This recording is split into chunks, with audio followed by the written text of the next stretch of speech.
Welcome to the Women Choosing Growth podcast, where we feature inspiring stories of success, challenges of growth, and lessons learned from women entrepreneurs, industry experts, and thought leaders who have been through the growing pains inevitable as an entrepreneur. Whether you are just getting started or are looking to scale up your business, our show is designed to provide you with the tools, resources, and community you need to grow your business. Join your host, Tina Sue, a lifelong entrepreneur and business growth advisor, as we explore topics such as marketing, sales, finance, leadership, and personal growth, all tailored specifically to the needs of women entrepreneurs.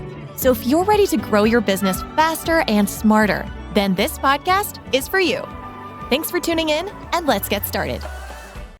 Imagine a life where you are confident and in control, you're thriving, you planned ahead, and you stay ahead. Thanks to your easy to understand and actionable money plan, you are well on track to pay off all your debt. You've built mindful, consistent money habits, and you're diving into investments you thought you would never be possible. You're confident and optimistic about your future, knowing you have achievable goals and are on a path to financial security. All that is very possible, and it's all brought to you by our guest today, Gokce Donut, and she is the voice behind the podcast Millionaire. It's dedicated to help women really control their money, clarity, confidence, and zero shame. She's got over 20 years of experience in construction, engineering, real estate, and financial investing and financial education. And today on our episode, she really gives some actionable steps along with how her technology helps you control and understand your finances so that you can get ahead and invest in your future life. Let's welcome her to the show.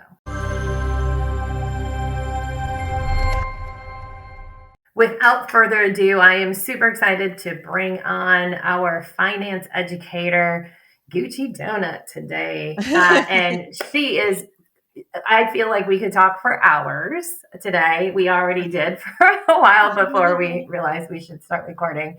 We are going to talk about all things finance and really get into some educational pieces here. So I'm just going to welcome you to the show.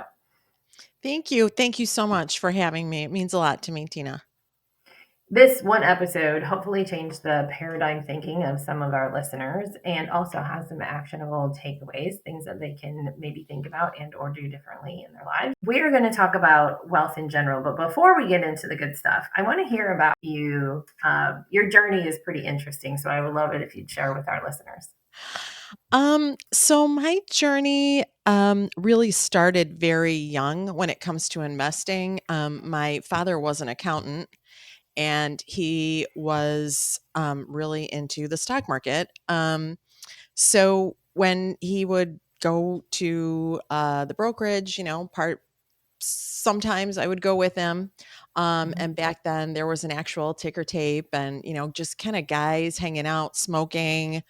I can't remember if they were drinking, but it was a hangout place for likely. It was a hangout place for dudes, and that was my first, as far back as I can remember, introduction to investing. So I was really never, relative to the stock market, I was never intimidated by it. Like today, one of the most common things that women will say to me is, "Oh, it's so complicated." And back then it was very different, right? If you wanted like an annual report, if you wanted stock prices, these are things that you had to go after. You had to talk to your broker, you waited a few days. It wasn't there. We didn't have immediate information back then. And it was sent in the mail. Right, exactly. I mean, I didn't bother mentioning the mail because nobody really knows what the mail is anymore. But yeah, it was sent in the mail. So that was my introduction into the investing world. And I tell people this all the time, like what we talked about at the dinner table was macroecon, and the news. And, I had a lot of exposure to that from very early on. And I also love to read. So by the time I got to college, there was, I don't know if you've heard of the Motley Fool. Literally, yeah, yes. Yeah. So like I was with them when they started, Motley Fool and IBD. And yeah, I kind of like rode that wave. And once I started making money, I could make informed decisions just really based on what I had learned from those services. And then after I got married, I don't know if you saw this or read this anywhere. It's in my about section on my website, but I decided that so I was married pretty early, and we were both making pretty good money early on. And I decided to manage our own money because, again, I was confident I could. But also, we had a gentleman who was, God, what's the right word? Like, he was very belittling. Sure. I had asked him a question, and I've said this a million times, but I'll say it again. He said, "Let's let the guys at Harvard worry about that." And I just, at that point, we decided, okay, we're gonna do this ourselves. Yes. And seriously, if he had given me a better answer, my path in life would have been a little different, which is kind of nuts when you think about that. And after that, um, you know, I just got into different asset classes, and here I am today. And here you are today. And what is here? I know you're investing in real estate, you're Yeah, educating so the world. so yeah, so for the past I actually call myself semi-retired. So I was in construction for almost 15 years. I got in when the world was falling apart in 2009. Oh, fun Uh time to be in finance. oh, it was for us it was a great time. I mean, if you had cash, it was a very good time. Mm-hmm. And the gentleman that was building our house, who to this day is my BFF, he was like, "Why don't we buy some properties together, and kind of see what happens?" Mm-hmm. And then a few years later, I ended up getting a residential building license, and I also got a real estate license just to kind of use as leverage. Yep. But that was my construction and building home. We weren't flipping homes; we were doing full excavations, um, and building like multi-million dollar houses. But Mm-hmm. the last property I sold was in 2022, just because the profit margin, the scene changed and it was too much risk. The risk was too high, reward was not enough. I Mm-hmm. called the recession that never happened. Mm-hmm. And yeah, so it took me a while to kind of figure out what my next chapter in life was going to be. And Mm-hmm. I love talking about the macro and investing, and I thought I'm gonna teach women how to be confident, uh, and know that they can run their own money, or at least Yes. get better with money. Get better with money. I am on the same mission. That's why I'm so excited for today. I think we need to make a change in the definition of wealth in general and generational wealth for sure. So we're I on this think, mission together. yeah, and like what we were saying earlier is, when you have a mentor that's older, um, you know, I hate to sound like my parents, but our experience really is priceless. Um, but until you have a need to change your behavior, it's not going to change. But you and I can Mm-hmm. march forward and We're gonna try our march best. forward. Yes, I think, and for me, and I feel like you're going to agree with this, that it's part of this comes from my own experience too, of like thinking smaller, thinking. I was sharing with you, I'm in Wisconsin, tiny little towns, and so when you think of what's in your own bubble and what is successful or wealthy, or like even just understanding the houses, right? We don't have multi-million dollar houses in this area. We just Okay. don't. Okay. So it's like you have to think outside of your world Always. to be Sure. able to really shoot for what your potential is. But first, it's like you said, you have to be able to be confident in it, know what that means, and be able to control that. Yeah. Yeah. I think exactly what you said, like to have a goal that is kind of outrageous. Mhm. I think I posted about this. Uncomfortable, I like to say. Yeah, uncomfortable. Yes. I posted about this recently, that, you should have outrageous goals, uncomfortable goals. But in order to take that first step, you do need to feel confident. Well, I know you have a system that you like to use when educating the females of the world. So help me break that down. Okay. So I started a company called Million L. And that's the word million and then ELLE. People get it very confused. And so we have one thing that makes it very difficult to stay on top of your money, whether you're on a budget or not, is just keeping track of it. So we have an app that pulls all of your financial information together, and it aggregates all of it so that within minutes, as long as you have your login information, you know what your net worth is. You can set up a budget. You get alerts if you overspend, or depending on what you set up, you can get alerts. That's the big part, is keeping simplifying, keeping track of it, right? So we offer that. In addition to that, we offer monthly classes depending on where you're at. The first quarter is really about understanding and setting up the app. You could totally do it yourself. You don't need to come to the classes, but the classes also, aside from later giving you, it's like Weight Watchers for money, right? It's an accountability factor, but it's also, and what helps me at this point in my life, I'm going through a lot of different changes. And, what really helps me is when I realize there are other people going through the exact same thing. And that's what the classes are great for. You realize, okay, I'm not the only one that's not keeping, doesn't have a budget, not keeping track of my money. Or I'm not the only one that has student debt that I haven't paid off, in 20 years, whatever. So that's very helpful. And then in addition to that, or I guess along with that, is our community. And that's really our system. But the key to the system is simplifying it, right? You don't want to log in and think, oh my God, this is going to like spreadsheets. Maybe you and I can do spreadsheets because we're used to it, but in 2025, I don't know, spreadsheets are just a difficult habit for people to want to get on board with.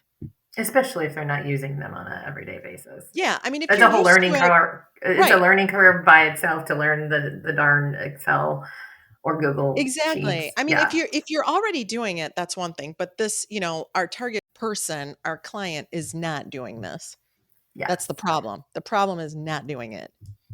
Well, and your app actually does it for them. So where I It would does. download my credit card statement and download my bank statement into Excel, your Right. app And basically is doing that behind the scenes. it does. And it updates every 24 hours. So, there's no maintenance on your part. Sometimes the connections get broken, and you have to go back in there and enter your password, but that's about it. Yeah. So the system is the app plus support. Okay. Yeah. And the system and who you serve, what does that demographic look like? Is it people that are on a budget, or is it also people who Well, have that's a very extra funds, if you would, but don't budget and therefore probably should look at where they're spending their money? So the majority of, the middle of the bell curve is people that are kind of keeping track of their spending. So, money management, wealth, all of that really starts with knowing, I always say what's coming in, what's going out.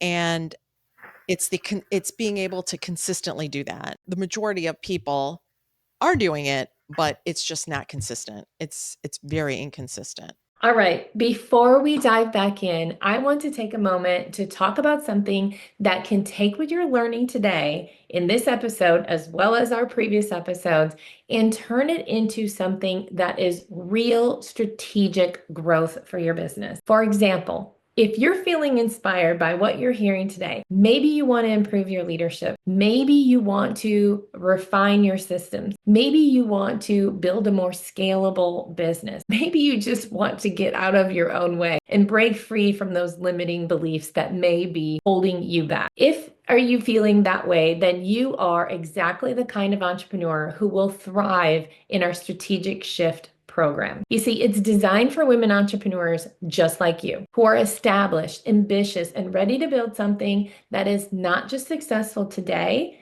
but is positioned for more growth, long-term value, and freedom, right? That's why we're in business in the first place. In this program, you'll get proven framework, tools and resources, financial insights, strategic mindset shifts, everything that you need to work methodically through the growth of your business. And the best part is it grows with you. This isn't a course that you just take once and has basic business information in it. This is something that has the actual tools as if you were working alongside a coach to help you build the foundation and continue to build on it year after year as you continue to scale. It's even designed to work with your leadership team once you get to that point in your business. So if you're serious about building a business that is valuable today and continues to grow in value while you're not having to work harder, then check out the strategic shift on Tina-Sue. Look for courses and look for strategic shift. So let's get back to our show. So once someone goes through this, downloads the app, starts some of that tracking, understanding what they're seeing, what is the next step for them to actually start making some habit changes? In order to start, you take a quiz. And depending on where you're at, like if you're with the majority of people, after you set up the app and, most people do have some sort of debt, and mortgage does fall into that category. But assuming, putting the debt piece aside, we have a lot of education around investing. I'm sorry. This happens too at my age. At 50 plus. Like a deadline, it flatlines. But investing, I have the same problem. we talk a lot about, like last week with the Fed cutting interest rates and just kind of everything that's going on in the world. I really want her to understand that because it's so much simpler than she thinks. And just understanding different asset classes, what that means, what your risk profile means. And because we both know, right, when it comes to investing, it's all about being able to stick to the plan. And in order to stick to the plan, you have to be honest about your risk profile. So yeah, but if there is a debt piece, I work with a certified financial planner that kind of takes over that quarter. And depending on if there's debt consolidation, it depends where you land in the classes. Sure. But yeah, the bulk of it just kind of depends on what you need. So it sounds like there's the app itself, the community, but then some more personalized hands-on education. Yes. And the people that you are with are in the same boat. So you're in a class together. It's not one-on-one. Yes, it's a live Zoom class. Okay. Perfect. If people who have disposable income, we'll say, how do they fit into that realm? Well, if if debt is a non-issue aside from your mortgage. Yeah, outside of the mortgage. Yeah, where they really fit is education when it comes to investments, different types of investments. And can you elaborate on what the investments are? Is it the real estate? Is it the stock market? Is it a mix of both? Yeah, so we like to start with the stock market just because that's what's in the media, and obviously we have our 401ks and our Roth IRAs. The stock market is, I always say, it's the new bank. You can't stick it in there, and you have to. it'll come out someday. You don't have a choice, right? You can't leave it in the bank. And I mean, this is for educational purposes only. We're not telling you what to do. But yeah, we like to start with equity markets, and talk about our bonds, U.S. Treasuries, bills, bonds, notes, and for real estate is kind of my thing as well. And it's kind of, on social media, it has its own when it comes to, God, who are the real estate guys? I'm trying to remember the name of this channel, but when it comes to flipping single family homes, and they have like a method for, like, let's say you buy a duplex and you live in it and then you rent out the other unit. And, people don't understand that sounds great, but you need cash flow and things are going to go wrong. And, what happens when the furnace motor blows up, and you know what I mean? So did that answer your question? Yes. And Okay. and it just made me think of so many other things of just the education piece, even with the the women that I work with are established business owners who are profitable, so they have additional income. But still, there's those things of, oh, I'm going to make this investment, whether it's another company or it's Yeah, they don't into know. real They estate, don't know. and they take dollar amounts for what they are. But there's taxes, there's insurance, there's all of these other, there's the, like you just were saying, the amount of money that you need to maintain that property or whatever that. There should always be a cushion. Yeah, there should always be a cushion, and you really need to thoroughly understand what you're getting into. And that your cost, when it comes to real estate, most people aren't really familiar with commercial real estate. They're much more familiar with residential. But even with residential, your costs are constantly going up. And, you have to think, right, in terms of cash flow. Well, what if I don't get a renter? Or what if I do get someone into the unit that loses his job, right? Especially with the economy that we have today. So there are a lot of details, and the way that we kind of steer everything just kind of depends on the questions that are asked. And yeah, we've had success that way. Yeah. And I think that's the key that I'm hearing you say is none of, like, all of these things are great options for the right person, but understand your risk, your goals, but then get super educated on whichever area, investments in the stock market, real estate, other equity investments. But it's the education piece, because you can go and invest in something without understanding it. And that's when you'll end up in the news for the wrong thing. Right. And liquidity is big too. I think people don't realize the stock market's liquid, right? You can buy and sell constantly, but what they don't realize is if you, let's say, put some money in the stock market, you have to let it ride, right? The most success comes when you have the longest kind of timeline with any investment. But yeah, there's a lot they don't understand, and social media makes that worse. I guess it makes it, for the most part, I take that back. For the most part, it makes it better because there is a lot of education out there. But there are so many fake people that, dress the part, and, what they are portraying on social media is not, it's easy to rent a Lamborghini. I'll just put it that way. It's not that And probably difficult. rented the outfit to stand in front of the Go Lamborghini. exactly. Yep. Yes, I It's agree. not It was, easy. What I'm trying to say is it is not as easy as some people make it look, and it takes time. it's an education. I think that's the Time biggest and key. educate. Yes. Yes. I would agree. And when you said social media, I was immediately thinking of our media is what, like regular, news is what I think is that makes investing harder for folks to understand what is real. The sky is always falling, regardless of what channel you're on. Right. Yeah. I personally don't watch local news anymore. I don't know. Either. Yeah, I just don't watch it. My only news source is I read the Wall Street Journal, and I think it's pretty objective. And I watch CNBC. CNBC is kind of like, I mean, they do early morning, they do have some great interviews. But they try to sensationalize stuff too. Um, but yeah, you have to keep your emotions in check for sure. Yes. But I hear you loud and clear that that's what your company is all about, is because if you have the confidence and you have the education, then you're going to be able to make better decisions. Yeah, definitely. Definitely. And sometimes, it just really helps when you have a group of people that are going through the same thing together. That really helps as well. The community is pretty powerful.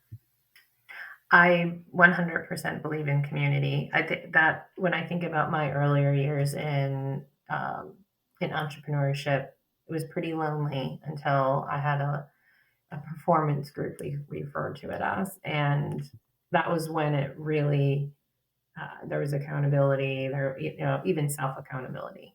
Yeah. I'd imagine some of your students have it too, where like, if I got to show up in the call next week, I better have done the things that whatever I said I was going to do. So that's huge in success for sure. So Yes. I believe in community, learning from others, all day long.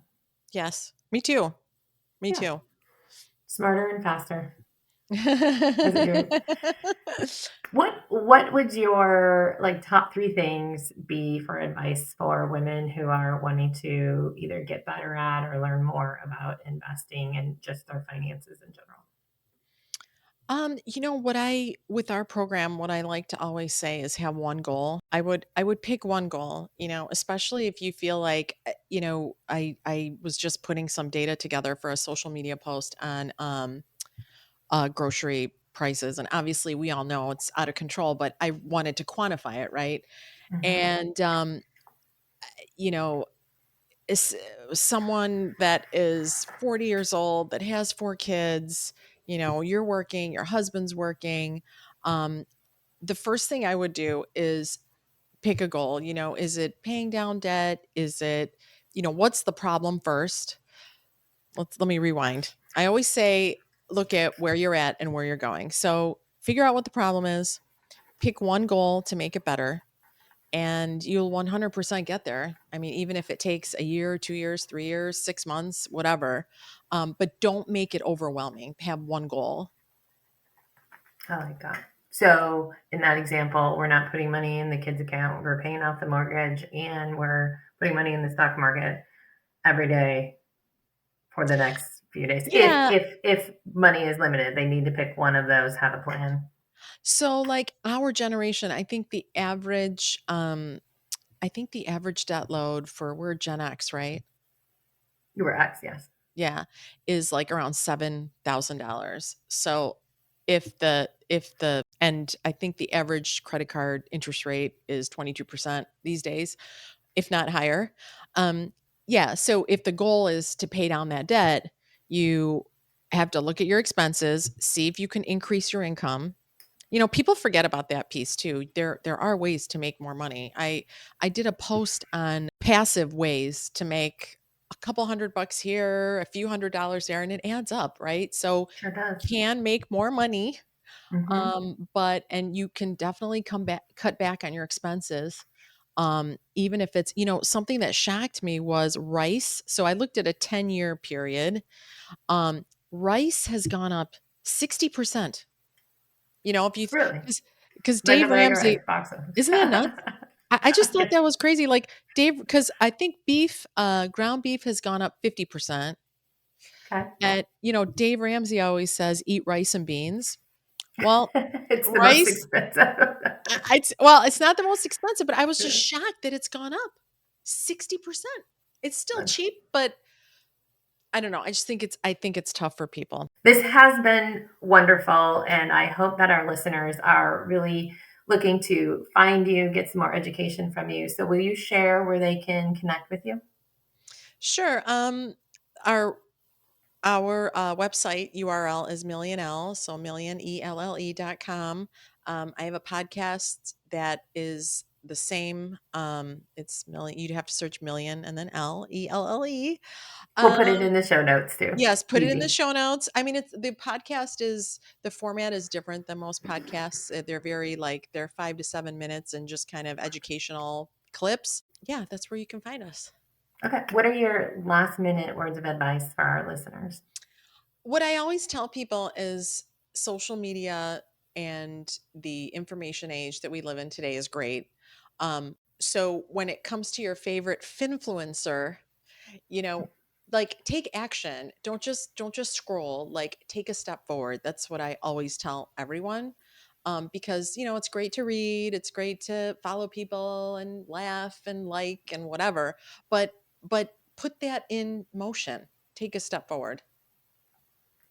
Love it. This is a great place to end. We will hear from you again in a future episode, but I really appreciate having you on today. Thank you. I so enjoyed our conversation, Tina. Thank you for having me. Thank you. I hope you enjoyed today's episode. Please be sure to hit subscribe on your favorite podcast platform so you never miss an episode. The Woman Choosing Growth Show is not just another podcast. It's a tribe of women helping each other grow. So please, share this podcast with all the women entrepreneurs that you would love to see succeed. If you'd like to know more about customized business advising through Cultivate Advisors, download business tools, or sign up for upcoming events, visit www.womenchoosinggrowth.com. Once again, that's www.womenchoosinggrowth.com. Remember, we are in this together. See you on the next one.